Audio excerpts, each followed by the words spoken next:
Hello guys, welcome back to my video. ഇന്ന് നമ്മൾ unbox ചെയ്യാൻ പോകുന്ന ഒപ്പോ A53s എന്ന് പറയുന്ന ഒരു 5G ഫോണാണ്. സോ ഈ ഫോൺ ഇപ്പോൾ നിലവിൽ വില കുറഞ്ഞ 5G ഫോണായിട്ട് അവൈലബിൾ ആയിട്ടുള്ളൂ. സോ വീഡിയോയിലേക്ക് പോകുന്നതിന് മുമ്പ് നിങ്ങൾ എൻ്റെ ചാനൽ സബ്സ്ക്രൈബ് ചെയ്തിട്ടില്ലെങ്കിൽ സബ്സ്ക്രൈബ് ചെയ്യുക. ഈ വീഡിയോ ഇഷ്ടമായെങ്കിൽ ലൈക്ക് ചെയ്യുക, ഷെയർ ചെയ്യുക. സോ നമുക്ക് വീഡിയോയിലേക്ക് പോകാം.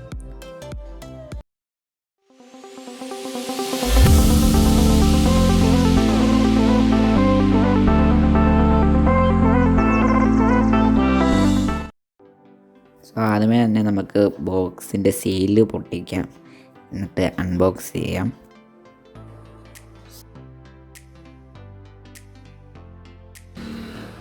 സോ ഇതാണ് ഓപ്പോയുടെ അകത്തിരിക്കുന്ന ബോക്സ്.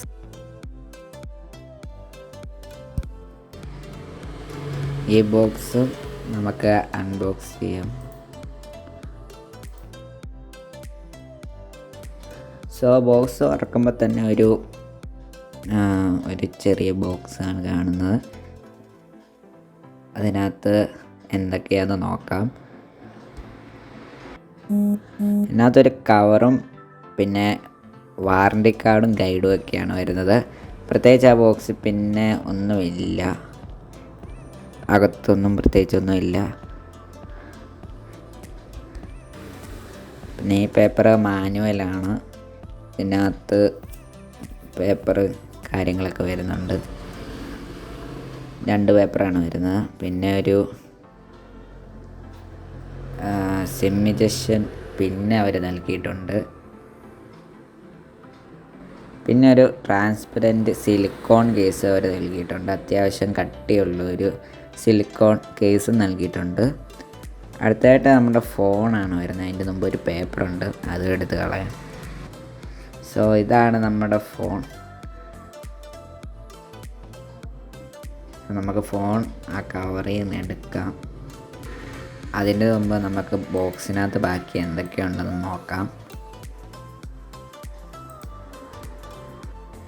പിന്നെ വരുന്നത് ചാർജിങ് കേബിൾ വരുന്നുണ്ട്. Type-C കേബിളാണ് വരുന്നത്. പിന്നെ ഒരു ചാർജിങ് അഡാപ്റ്ററും കൂടെ വരുന്നുണ്ട്. ഇതിൻ്റെ ഒരു അഡാപ്റ്റർ നൽകിയിട്ടുണ്ട്. ഇത്രയൊക്കെയാണ് ഫോണിൻ്റെ ബോക്സിനോടൊപ്പം വരുന്നത്. നമുക്ക് ഫോൺ കവറിൽ നിന്ന് എടുക്കാം, ഇതെല്ലാം ഒന്ന് മാറ്റി വെച്ചിട്ട്. സോ ഇതാണ് നമ്മുടെ ഫോൺ. കളറ് ക്രിസ്റ്റൽ ബ്ലൂ ആണ്. ഇതാണ് കളറ്. നമുക്ക് അതിനകത്ത് അതിന് സ്റ്റിക്കർ നമുക്ക് പീൽ ഓഫ് ചെയ്യാം. ഈ ഫോണിൻ്റെ കളറ് ഇത് ക്രിസ്റ്റൽ ബ്ലൂ ആണ്. പിന്നെ ഒരു ബ്ലാക്ക് വേരിയൻറ്റും കൂടെ ഈ ഫോണിൻ്റെ അവൈലബിൾ ആയിട്ടുള്ള കളർ. സോ നമുക്ക് ഫോൺ ബൂട്ട് ചെയ്യാൻ വെക്കാം. സോ ഫോൺ ഇവിടെ ബൂട്ടായി വന്നിട്ടുണ്ട്.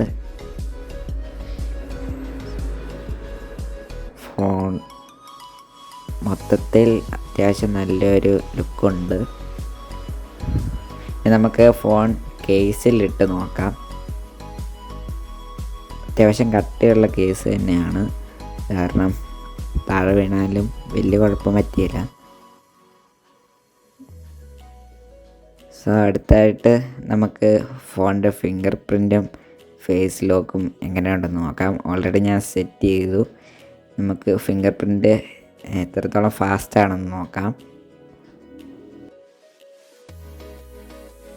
സോ ഫിംഗർ പ്രിൻറ്റ് അത്യാവശ്യം ഫാസ്റ്റായിട്ട് തന്നെ വർക്ക് ആകുന്നുണ്ട്. ഇനി നമുക്ക് ഫേസ് ലോക്കും കൂടെ നോക്കാം. ഫേസ് ലോക്ക് ഒന്ന് സെറ്റ് ചെയ്തിട്ട് നോക്കാം. സോ ഇപ്പോൾ ഫേസ് ലോക്ക് സെറ്റായിട്ടുണ്ട്. നമുക്ക് ഫേസ് ലോക്ക് എത്ര ഫാസ്റ്റാണെന്ന് നോക്കാം. സോ ഫേസ് ലോക്കും അത്യാവശ്യം നല്ലതായിട്ട് തന്നെ വർക്ക് ആകുന്നുണ്ട്. ഡിലേ ഒന്നും ആകുന്നില്ല. അത്യാവശ്യം നല്ലതായിട്ട് തന്നെ വർക്ക് ആകുന്നുണ്ട്. സോ അതിൻ്റെ കാർഡ് സ്ലോട്ട് നോക്കാം. സിഗ്നേച്ചർ പിൻ ഓൾറെഡി ഒരു ബോക്സ് വെച്ചിട്ടുണ്ട്. സോ കാർഡ് സ്ലോട്ട് 2 സിമ്മും ഒരു മെമ്മറി കാർഡ് ഇടുന്ന ടൈപ്പ് ആണ്. സോ ഡുവൽ 5Gയും സപ്പോർട്ട് ചെയ്യും. ഇത് 5G ഫോൺ ആയതുകൊണ്ട് തന്നെ ഡുവൽ 5Gയും സപ്പോർട്ട് ചെയ്യും. സോ ഇപ്പോൾ ഒരു സിം ഇട്ടിട്ടുണ്ട്. നമുക്ക് ബാക്കി ഫോണിൻ്റെ സ്പെക്ക് നോക്കാം. ഈ ഫോണിൻ്റെ finger print side mounted finger പ്രിൻ്റാണ്. പിന്നെ സ്പെസിഫിക്കേഷനിൽ ആദ്യം തന്നെ സോഫ്റ്റ്വെയർ നോക്കിക്കഴിഞ്ഞാൽ ആൻഡ്രോയിഡ് ലെവലിലാണ് ഈ ഫോൺ വരുന്നത്. പിന്നെ ഈ ഫോണിൻ്റെ റാമും റോമും നോക്കിക്കഴിഞ്ഞ് കഴിഞ്ഞാൽ 6 GB റാമും 128 GB സ്പേസുമാണുള്ളത്. പിന്നെ ഈ ഫോണിന് റാം എക്സ്പാൻഷൻ അവർ കൊടുത്തിട്ടുണ്ട്. അതായത് നമ്മുടെ 128 GB സ്പേസ് ഉള്ളതിൽ നമുക്ക് അത് റാമായിട്ട് കുറച്ച് GB എടുത്ത് ഉപയോഗിക്കാൻ പറ്റും. അത് നമുക്ക് സെറ്റിങ്സിൽ പോയി ഓണും ഓഫ് ആക്കി ഇടാൻ പറ്റും. വേണമെങ്കിൽ നമുക്ക് അത് എക്സ്പാൻഡ് ചെയ്യാൻ പറ്റുന്നതാണ്. പിന്നെ 5000 mAh ബാറ്ററി ഉണ്ട്. പിന്നെ അത് 1.5-2 ദിവസം നല്ല സുഖമായിട്ട് തന്നെ നിൽക്കുന്നുണ്ട്. സാധാ യൂസിന് ഗെയിം കളിക്കാനാണെങ്കിലും കുഴപ്പമില്ല, അത്യാവശ്യം നല്ലതായിട്ട് തന്നെ നിൽക്കുന്നുണ്ട്. പിന്നെ ഇതിൻ്റെ പ്രോസസ്സർ വരുന്നത് മീഡിയാടെക്കിൻ്റെ ഡിമെൻസിറ്റി 700 എന്ന് പറയുന്ന പ്രോസസ്സറാണ്. അത്യാവശ്യം നല്ല പ്രോസസ്സർ തന്നെയാണ്. ഗെയിമൊക്കെ കളിക്കാനാണെങ്കിലും ലാഗും കാര്യങ്ങളൊന്നും വരികയില്ല. പിന്നെ ഗെയിം കളിക്കുമ്പോൾ ഹീറ്റ് ഇഷ്യൂ ഒന്നും ഇതുവരെ വന്നില്ല. പിന്നെ ഇതിൻ്റെ ഡിസ്പ്ലേ നോക്കുകയാണെങ്കിൽ 6.52 ഇഞ്ചിൻ്റെ HD+ ഡിസ്പ്ലേ ആണ് വരുന്നത്. പിന്നെ സ്ക്രീൻ റിഫ്രഷ് റേറ്റ് നോക്കിക്കഴിഞ്ഞാൽ 60 Hz ആണ്. റിഫ്രഷ് റേറ്റ് നോർമലാണ്. പിന്നെ എക്സ്പാൻഡബിൾ മെമ്മറി അതിനകത്തുണ്ട് അപ് ടു 1 TB വരെ. പിന്നെ ഈ ഫോണിൻ്റെ ഇൻ്റർഫേസ് ColorOS ആണ്. ColorOS 11.1-ലാണ് ഈ ഫോൺ വരുന്നത്.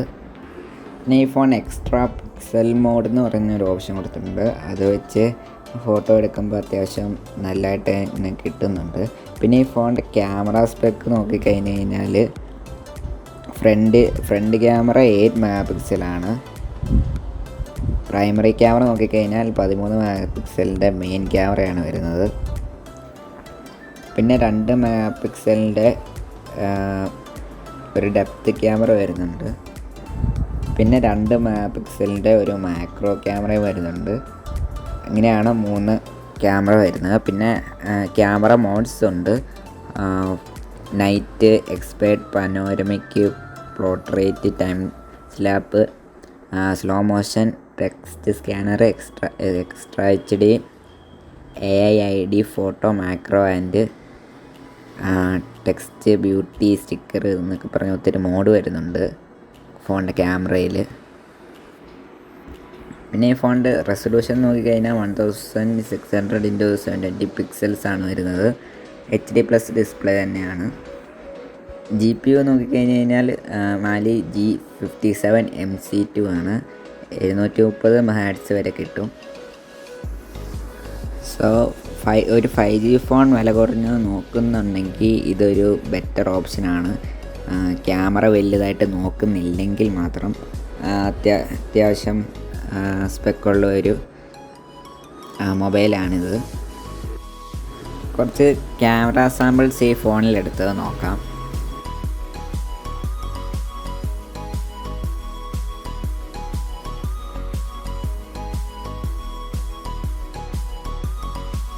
സോ വീഡിയോ കണ്ടുകൊണ്ടിരിക്കുന്ന ആരെങ്കിലും സബ്സ്ക്രൈബ് ചെയ്തിട്ടില്ലെങ്കിൽ ചാനൽ സബ്സ്ക്രൈബ് ചെയ്യുക.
പിന്നെ ഈ ഫോണിൻ്റെ വെയിറ്റ് നോക്കിക്കഴിഞ്ഞാൽ 189 ഗ്രാമാണ്. അത് ഓക്കെയാണ്. പിന്നെ തിക്നെസ് 0.84 സെൻറ്റിമീറ്ററേ ഉള്ളൂ. അതും കയ്യിൽ ഹാൻഡിൽ ചെയ്യാൻ എളുപ്പമാണ്. പിന്നെ Ram type LPDDR4X റാമാണ്.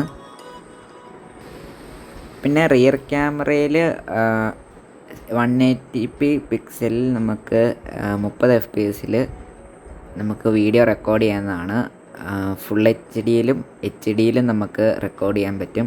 Slow motion HD 120 FPS നമുക്ക് റെക്കോർഡ് ചെയ്യാൻ പറ്റും. പിന്നെ വീഡിയോ സൂം ചെയ്തുകൊണ്ട് 180p പിക്സലിലും 180p പിക്സൽ 30 FPS നമുക്ക് റെക്കോർഡ് ചെയ്യാൻ പറ്റും. പിന്നെ ഫ്രണ്ട് ക്യാമറ നോക്കിക്കഴിഞ്ഞാൽ 720p റെസൊല്യൂഷനാണ്. 720p നമുക്ക് റെക്കോർഡ് ചെയ്യാം 30 FPS. അത് ഡീഫോൾട്ടായിട്ട് തന്നെയാണ്. പിന്നെ 10 വാട്ടിൻ്റെ ചാർജാണ് തരുന്നത്. പിന്നെ ഫേസ് ലോക്കും ഫിംഗർ പ്രിൻറ്റും കൊടുത്തിട്ടുണ്ട്. പിന്നെ 3.5mm ജാക്ക് കൊടുത്തിട്ടുണ്ട്. പിന്നെ ഈ ഫോണിൻ്റെ പോരായ്മ നോക്കിക്കഴിഞ്ഞാൽ ഏറ്റവും പ്രശ്നം ബ്രൈറ്റ്നസ്സാണ്. 480 nits ഈ ഫോണിന് നൽകിയിട്ടുള്ളൂ ബ്രൈറ്റ്നസ്. അതുകൊണ്ട് തന്നെ പുറത്തിറങ്ങുമ്പോൾ കുറച്ച് ഡിഫിക്കൽട്ടുണ്ട്. പിന്നെ ഈ ഫോൺ LCD-യിലാണ് വരുന്നത്. LCD പാനലിലാണ് ഈ ഫോൺ വരുന്നത്. പിന്നെ ക്യാമറ സ്റ്റെബിലൈസേഷൻ മോഡൊന്നും നൽകിയിട്ടില്ല. ചാർജിങ് ഒക്കെ നോർമൽ തന്നെയാണ്, പക്ഷേ ബാറ്ററി ബാക്കപ്പ് നല്ലതായിട്ട് കിട്ടുന്നുണ്ട്. 5G ബാൻഡ് 5 സപ്പോർട്ട് ചെയ്യുന്നുണ്ട്. സോ അത്യാവശ്യം നല്ലതായിട്ട് തന്നെ 5Gയും കിട്ടും. സോ ഈ പ്രൈസിന് ഒരു 5G ഫോൺ നോക്കുന്നുണ്ടെങ്കിൽ ഇതൊരു ബെറ്റർ ഓപ്ഷനാണ്.